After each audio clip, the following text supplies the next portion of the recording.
importante explicarle a la gente, porque efectivamente yo voy a darle el punto a Pepe Toro de que aquí se han mezclado muchas cosas, pero además básicamente se han mezclado con deliberación desde el otro lado, y aquí hay una cosa importante que aclarar. Tenemos hoy día la ley Naín Retamal, que básicamente aparece después de la muerte de 3 carabineros, que fue consecuencia de una acción permanente por largo tiempo de descrédito de la institución de carabineros. O sea, hoy día al frente dicen que les importan los carabineros, pero la verdad es que yo no lo tengo que decir yo. Vean ustedes, busquen los Twitter de cualquiera de los dirigentes de izquierda y sobre todo, diría yo, de los comunistas y el Frente Amplio, y son realmente vergonzosos. Y la verdad es que no han pedido perdón nadie, tu tía. Cuando dijeron que habían torturado en la Plaza Bayaquillán, nadie pidió perdón, porque básicamente esta era una orquestación política que tenía un fin. ¿Y cuál era el fin?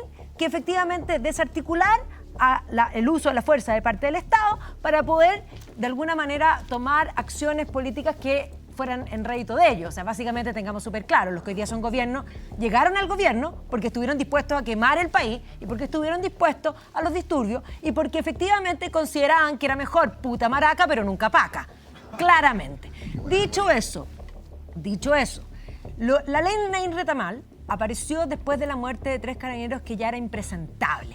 Y efectivamente lo que hizo es que supone que si un carabinero usa su arma, de alguna manera es legítima defensa y por lo tanto la puede usar. Ese es el punto. Y eso los tiene desesperados.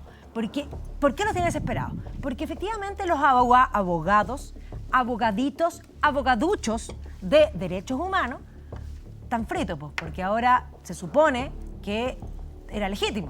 Entonces necesitan tener y mezclar estos protocolos que son, algunos que son especiales, convertirlos en permanentes para tener los 20 puntos que van a entrar a donde un fiscal, y aquí tengamos claro, hay fiscales absolutamente anticarabineros, Chong, por ejemplo. Hay también, jueces que son totalmente, y que caigan en esos juzgados que efectivamente se dedicaron a fregarse tal y cual a los carabineros. No nos olvidemos del perro matapaco. O sea, ellos se dedican a eso. Esa es su obsesión.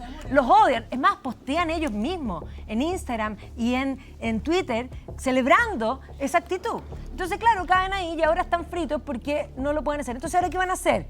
Como cae en discreción del juez, va a mirar y decir, a ver, la número 1, check. Número 2, es que la 3 no está cumplida. Entonces, van a poder echar mano y van a poder seguir con las querellas y con los juicios. Mientras haya querellas y juicios.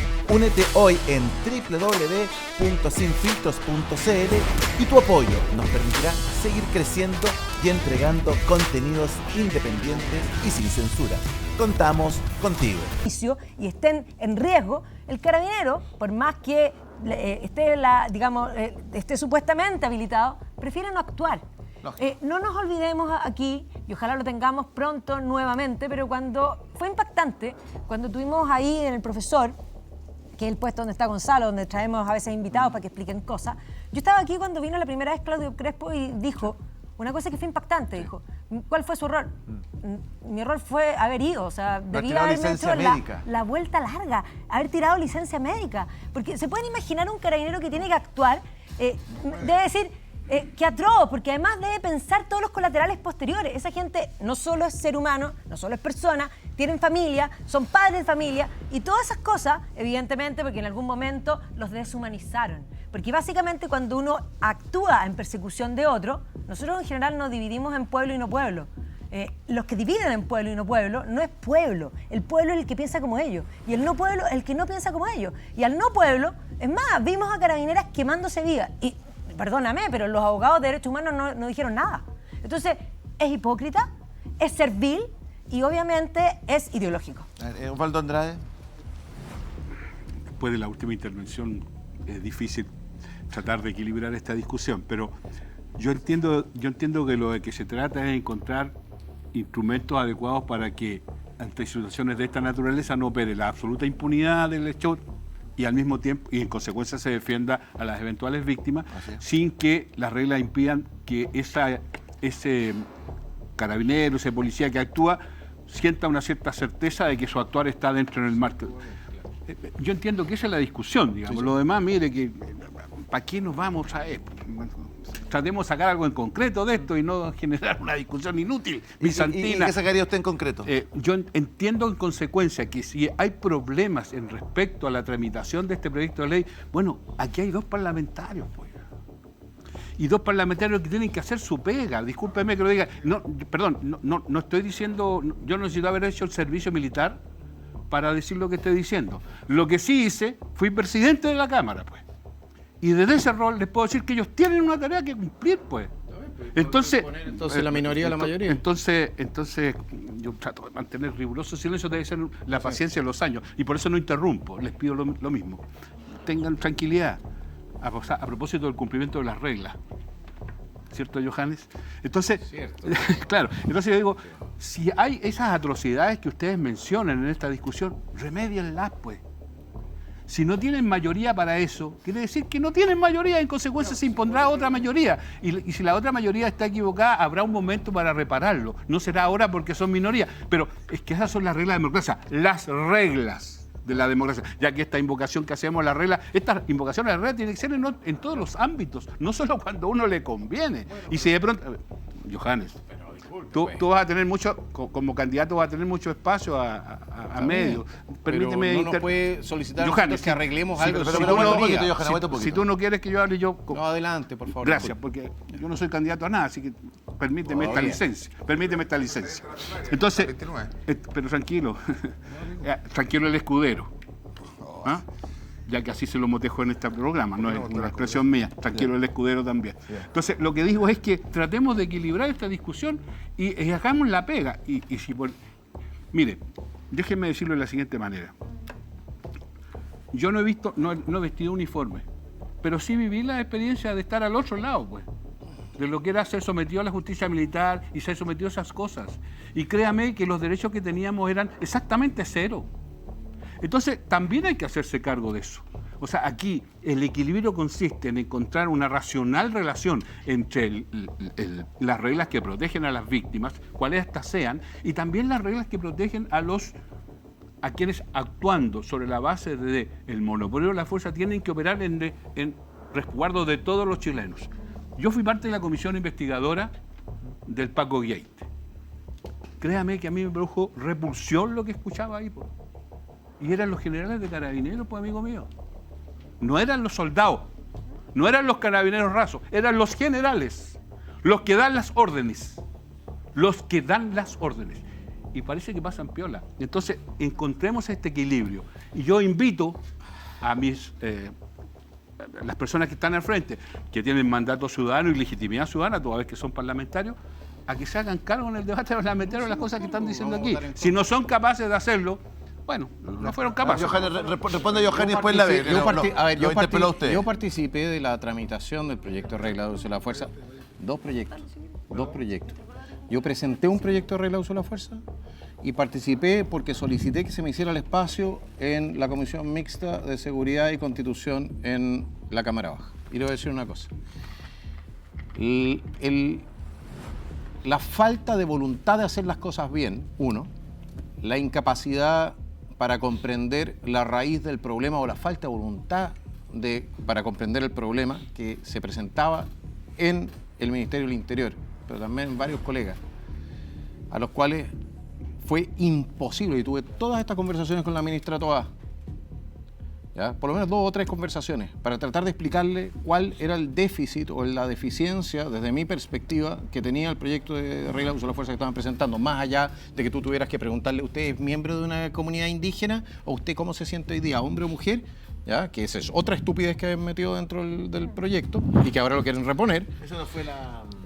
que la ministra Toá dijo que eso lo había metido alguien más, pero que ya no tenía nada que ver con eso. Se lo creo, porque ahora lo están reponiendo, tiene que haber sido alguien más.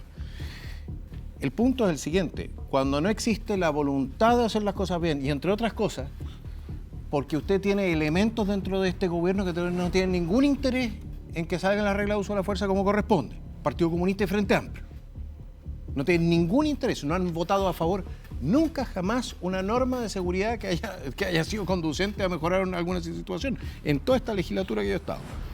Entonces se hace muy cuesta arriba para uno, incluso cuando uno trabaja de buena fe, y creo que lo demostramos cuando estábamos trabajando con la ministra Maya Fernández en defensa, ¿ya? Incluso cuando uno trabaja de buena fe, el mejorar lo que no se quiere mejorar, porque la verdad es que el objetivo es otro. Exacto. Si tú no quieres sacar un programa de reglas de uso de la fuerza para que efectivamente tú puedas operar con la fuerza militar en el tema de infraestructura crítica, etcétera, sino lo que tú quieres con ese proyecto es desactivar, por ejemplo, la ley Naín Retamal, el proyecto va a ser muy distinto que el proyecto que presentamos nosotros. Es así de sencillo. Y es por eso que nosotros vemos en este momento cómo sale un proyecto del Senado, que le van a reponer cosas hacia la Cámara de Diputados, tengo entendido, y que no sirve para lo que se diseñó, para lo que estaba pensado. Y yo creo que si usted le pregunta a especialistas de su propio partido, como por ejemplo el señor que fue subsecretario de las Fuerzas Armadas, don Gabriel Gaspar, ¿ya? Le pregunta respecto de este proyecto y le va a decir, ¿sabe qué más? La verdad es que no va a servir.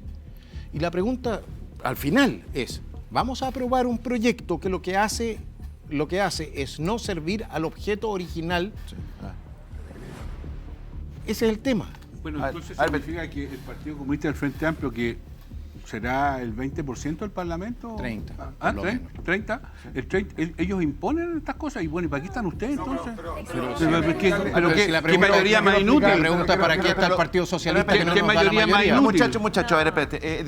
Diputado, nosotros no somos la mayoría, ustedes son la mayoría. Diputado, que están acá presentes. Ustedes son el gobierno, ustedes tienen la mayoría. No sea pillo. Muchachos, yo me voy a poner del lado. No sea pillo. Si ustedes le dan la mayoría. Aguanta un poquito. Yo me voy a poner del lado de los ciudadanos. ¿Se dan cuenta mientras estamos discutiendo estas sutilezas de la proporcionalidad, del listado? Espérese un poquito. Pero aguanta un poquito, Johannes. Aguanta un poquito, muteeme a Johannes. Se están cruzando, hay careo atrás entre Andrade y Kaiser. No, para nada. No hay. Jamás me atrevería a eso. Se dan cuenta que mientras nosotros estamos hablando, ¿cierto?, de esta proporcionalidad, el uso, de si el alto mando, el bajo mando, la policía, están apareciendo cadáveres todo el día, todo el tiempo.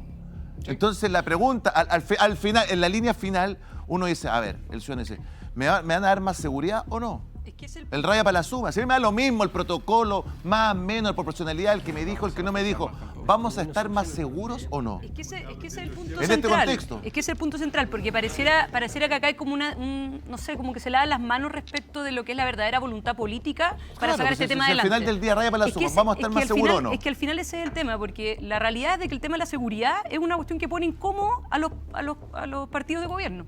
Es un tema que los pone incómodos. No había ni una palabra en el programa de gobierno de Gabriel Boric respecto a la seguridad.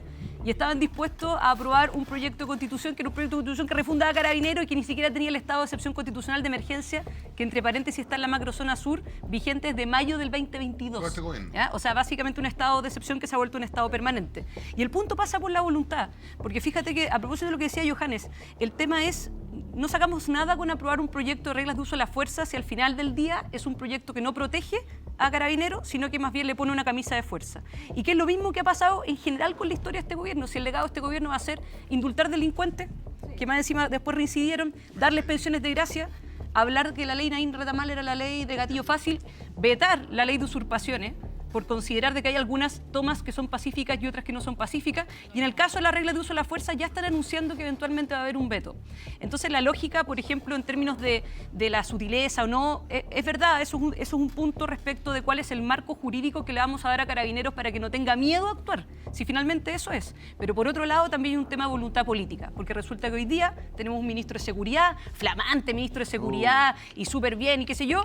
Oye, que el ministro de Seguridad está calladito. La estrategia nacional, yo no lo interrumpí, la estrategia nacional del terrorismo,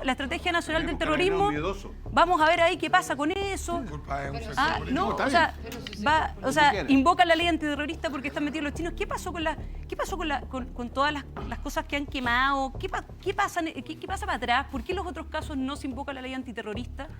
¿Qué pasa con esas situaciones? ¿Qué pasa con la situación de la macrozona sur? Porque no sé si ustedes han visitado víctimas de violencia en la macrozona sur. Yo sí. Y en las mesas de comedor, hay chaleco antibala. De los niños. De los cabros chicos. Entonces, esa es la realidad. Con Cristian nos tocó ir a ver varios lugares que quedan cerquita de la Temucuicuy, lugares donde no se puede entrar. Lo que decía Johannes antes, respecto de Pablo Marchand, una mamá quiere enterrar a su hijo. Piden la exhumación del cuerpo. Van al lugar de Pienco para exhumar el cuerpo con servicio médico legal y con Carabineros. Los agarran a balazo.